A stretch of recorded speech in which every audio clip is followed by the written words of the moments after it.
another quarterback situation that might be rising before our very own eyes. And I could 100% just be making this up, right? But but I wouldn't mind seeing it personally. Michael Penix Jr. in Atlanta. Yeah. What do y'all think about that? Do y'all believe in the thought process that maybe it's time for the Falcons to kind of turn to him? The reason why that question is so interesting to me is because it felt like the Falcons came into the season with a lot of hype. Yep. The moment you drafted Michael Penix Jr. after you signed Kirk Cousins, it felt like the vibes were down a little bit, right? The expectation was Kirk Cousins was going to be the guy, Kirk O'Chain's coming to Atlanta, yada, yada, a whole 9 yards. And now he's in a situation in which you're just, you just know somebody's breathing down your neck. You know, the moment you mess up in a long, for a stretch period of time, they're probably going to move to a different direction. The reason why that's so interesting to me is because the Falcons are in a situation because they did draft a quarterback that is much older, right? He can't afford the ability to sit and wait for a year or two or all that kind of stuff. So you got to judge Kirk Cousins not by week to week, but maybe like every 2 games and just assess where you are with the quarterback position, because you got to look at it and you got to say to yourself, at some point, we're going to have to turn to the guy. Yeah. We're going to have to turn to the guy and see what we got. Or guess what? It might be a wasted, it might be a waste of a pick. Yeah. I'm really curious to hear what you guys' thoughts are. I know Daniel was extremely high on the Falcons coming into the season. The Falcons obviously still with a winning record right now. They still can have the chance to make some noise, but they feel like one of those teams that are just competitive. It's like just one of those teams that are competitive that I'm not personally taking serious. Any team that's led by Kirk Cousins, I'm not taking too serious, to be honest with you, when it comes to championship, being a championship caliber team. I think he's a fine quarterback. I think he'll always have you in competitive games, but I just think that the expectation was much higher. Mike, what are your thoughts? At this exact moment in time, I don't think you can move to Michael Penix or really give it a thought. You've got the Chargers and the Vikings, like in this exact moment. You got the Chargers and the Vikings the next 2 weeks. I mean, putting a rookie quarterback out there against those 2 defenses is just malpractice. You just can't do that. And I know it's not where you want to be, 6-5 on the record right now, but you look at the rest of the schedule in their final 4 games of the season. They got the Giants, the Panthers, and the Raiders. I mean, if those aren't gimme wins, I don't know what are. So you gut it out. You get a win against one of those tough defenses in the Chargers or the Vikings, and you get to 10 wins. You make the playoffs, and you roll the dice with Kirk. I just don't think that the move. I don't think that Kirk right now is not the long-term answer. I think that you have to play with the players on your roster. You have to play to win. And the move to Michael Penix is we're setting up for the future and not really playing to win. But with this roster they have in place, I really think that they have to, whether or not you think a Super Bowl run is possible. And I mean, I really don't think that that's in the range of outcomes for the Falcons either. But whether you like it or not, this is a team that absolutely has to play for a playoff run this season. So I don't think that you can make the move to Michael Penix just yet. And I mean, it's pretty killer that they just have every statistical measure. It's just a bottom 10 defense, just efficiency wise, yardage wise, scoring defense. It's just that's not helping. And Can we talk about that though? Yeah. You hire a coach in Raheem Morris, thinking that he was going to fix the defense, an issue that has plagued the Atlanta Falcons, and nothing to show for it. You know what's shocking to me is they rank dead last in quarterback pressure rate.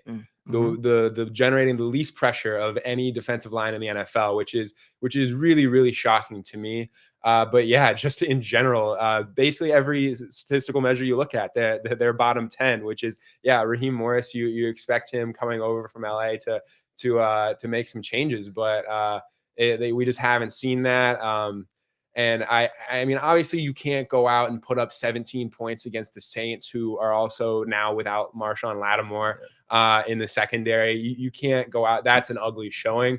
But NFL teams are going to have those blips throughout the season. It's a hard league to win games in. But yeah, I don't really think especially with these couple of games coming up, you can consider a move to Michael Penix now.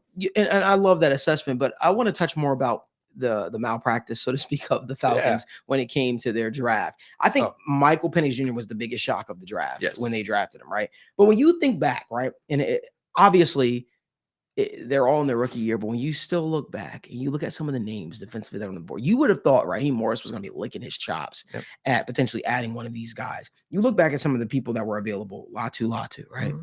Byron Murphy, Jared Verse. I mean, you had your pick of a litter. You really had the opportunity to add a lot of guys, or one of these guys that could have potentially helped change their defense. And for me, I look at a guy like Byron Murphy, who everybody was high on. You know, when the Falcons were making their run at the Super Bowl and they had Dan Quinn as their head coach and Kyle Shanahan as their offensive play caller, they had the young defensive tackle who was absolutely just put in the league on notice, if you will. And for me, I feel like the pressure from a defensive line perspective is something that has been plaguing the Atlanta Falcons the last 3 seasons. Yeah. And you thought that this year, hey, this is going to be the time where the Falcons get a chance to get it right. And I think that's why it shocked everybody, if you will.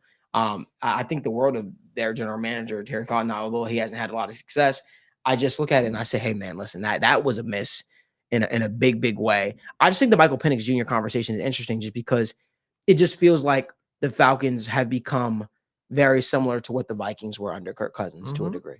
Yeah. Just kind of I don't know, just kind of like this competitive team that's just plateauing. What are your thoughts, Dan? They're a team that they don't know what they want to be. And that's my frustrating part is you can't, and you said Terry Fontenot, right? I think he deserves so much blame for this. I think that the fact is, and there was a clip that came out, they were in the war room, said, oh, well, we tried to trade back up. We wanted to go out and get one of the pass rushers. Well, yeah, like, of course, but what is it going to take to go trade back up from pick number 30 or 40 that you had all the way up until 17?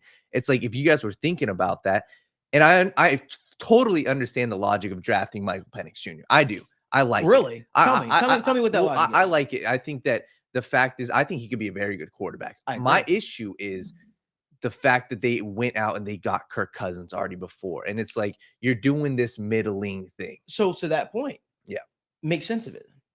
Oh, I mean, okay, let me say this. I get the Michael Penix Jr. player, and I understand what the future is, which is why I think this offseason, it depends on how this season goes. I think this offseason is going to be kind of the time to, hey, maybe he gets a shot next year. That's what I would do. But you're playing this middling game of, hey, I would have traded back in the first round. And you saw the first defensive player didn't get selected until pick number 16 or pick number 17. I would have traded back. You could have got an extra second or third round pick and taken one of those defensive guys instead of going with the Michael Penix, because you signed Kirk Cousins to this deal. And their thought process is, we want the best of both worlds. Well, let me break it to you. In the NFL, you can't get the best of both worlds. It never works like that. You can't be 1 foot in and 1 foot out. You have to be all the way in. And that's the issue with this Falcons team. They don't know which they wanted to be. And I think Terry Fontenot is squarely to blame for this. I think when people get these general manager front office roles, I do think there's a little bit of overthinking process. On social media, people say, oh, you're an armchair general manager. You're just saying this and saying that.